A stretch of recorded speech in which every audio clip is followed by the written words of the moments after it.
While the United States of America is one of the world's greatest success stories, it's also known for its extreme racism towards its African population.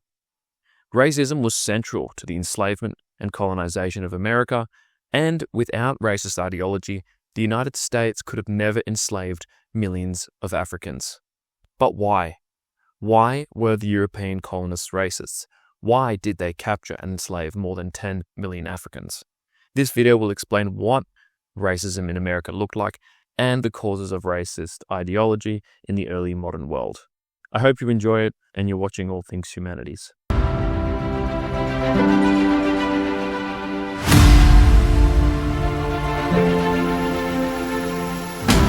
Before we evaluate the causes of racism in America, let's first understand what racism is.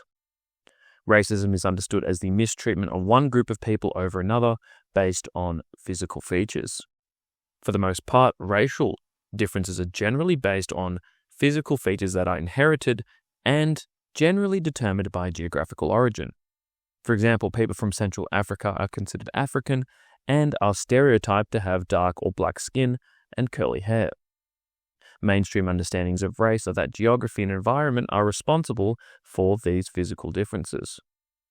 It's important to remember that races are socially constructed, and while there are differences in physical features among people, they do not equate to distinct races.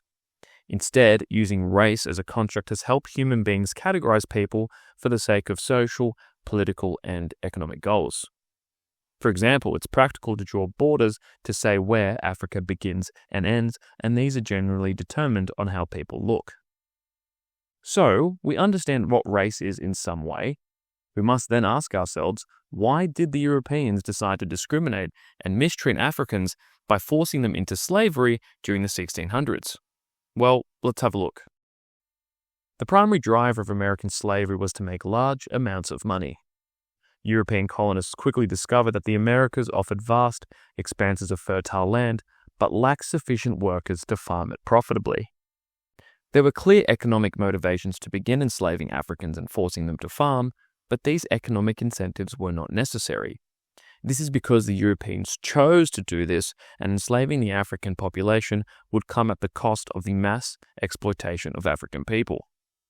The Europeans could have continued on with their lives, but instead, they insisted on more and more wealth from sugar, coffee, and tobacco farming. It is a period in history where the greed of some is considered more important than the human rights and the well-being of the many.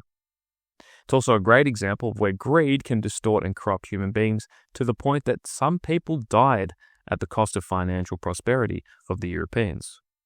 European profits from the slave trade were extraordinary by historical standards. Profits from slave trading voyages were said to run as high as 300%, making it one of Europe's largest and most profitable industries between the 1400s and 1800s. These crops had the potential to generate enormous amounts of wealth. Once again, this ideology was premised on the idea that America should mass-produce these goods for sale in Europe at the cost of African Americans' rights and well-being. Living as an enslaved African American during the slave trade was one of the most brutal and dehumanizing experiences in human history. Enslaved people faced grueling daily routines that began before dawn and extended well into the night. On plantations, they typically worked 6 days a week, with only Sunday as a day of rest. During planting and harvest seasons, these hours could extend to 18 hours or more, with some working as long as 48 hours without a break. The working conditions of African slaves was dire. Cotton plantations used the brutal gang system, where large groups of men, women, and children worked under white overseers. Sugar plantations were considered the most deadly at this time. The sugar district of Louisiana, for example, was the only region in the United States that saw consistent population declines despite constant imports of new enslaved people. This meant that more people were dying than could be replaced by importing more slaves. This is insane given that roughly 30,000 to 35,000 Africans per year were forced onto Atlantic slave ships between the 16th and 19th centuries. Rice plantations required workers to stand in water for hours in sweltering heat, leading to rampant malaria and child mortality rates as high as 90% on some plantations. The invention of Eli Whitney's cotton gin in 1794 intensified slavery's expansion. While the gin reduced the labor of removing seeds, it did not reduce the need for enslaved labor to grow and pick the cotton. Instead, it made cotton cultivation so profitable that it greatly increased demand for both land and slave labor. By 1850, America was growing 3/4 of the world's cotton supply, and by 1860, slave labor was producing over 2 billion pounds of cotton annually. You might be wondering why Africans were specifically targeted to carry out these tasks. After all, why didn't the Europeans force their own people to become slaves? All human life is equal, isn't it? Well, Europeans thought that Africans were inferior and suitable for enslavement. It really goes to show how human beings will protect the interests of their own tribe over another, despite how much we know about science. It's important to remember that humans share almost all of their DNA. Humans are 99.9% identical at the DNA level, and this small 0.1% difference is responsible for things like eye color, hair color, disease susceptibility, and other physical differences. In the end, the Europeans thought it was okay to enslave Africans while prohibiting the enslavement of their own people.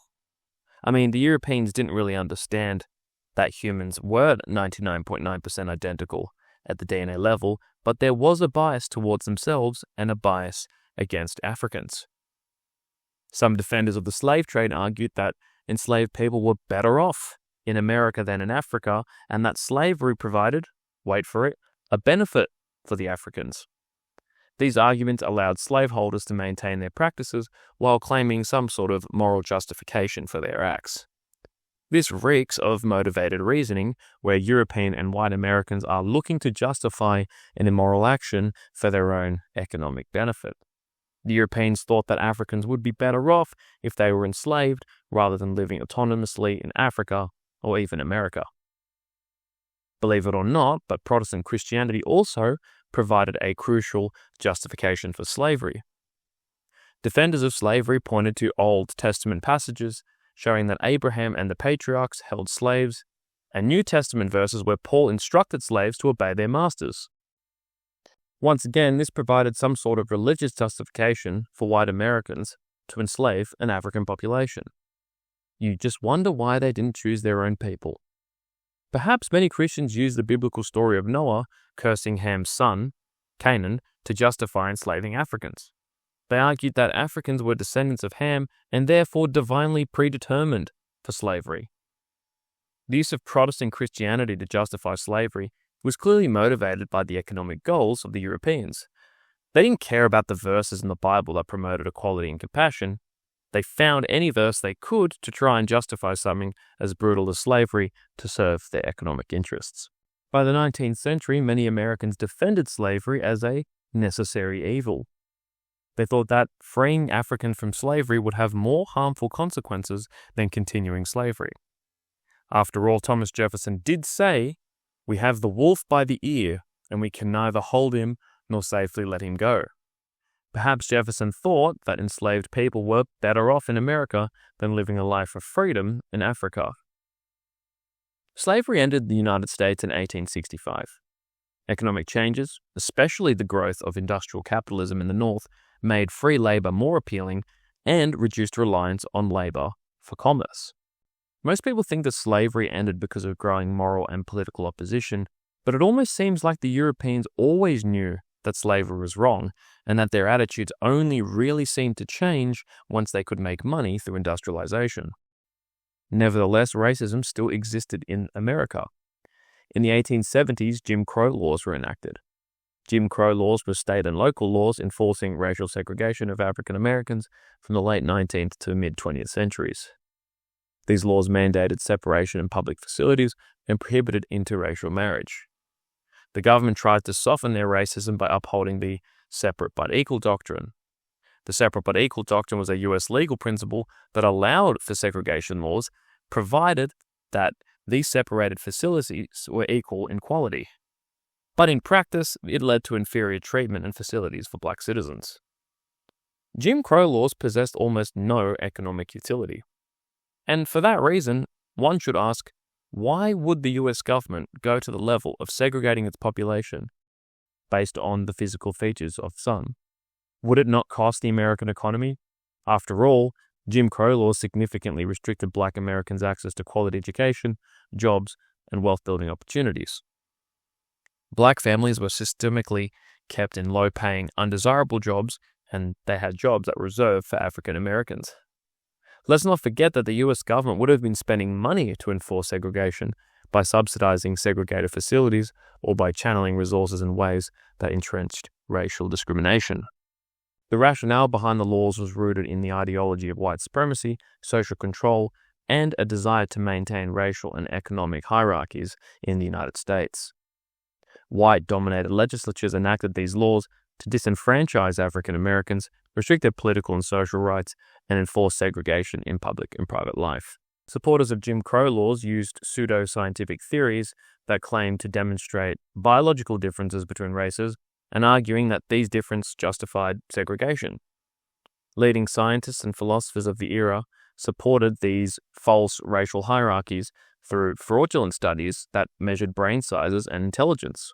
Once again, race is socially constructed, and despite there being population clusters of things like brain sizes, they do not equate to races.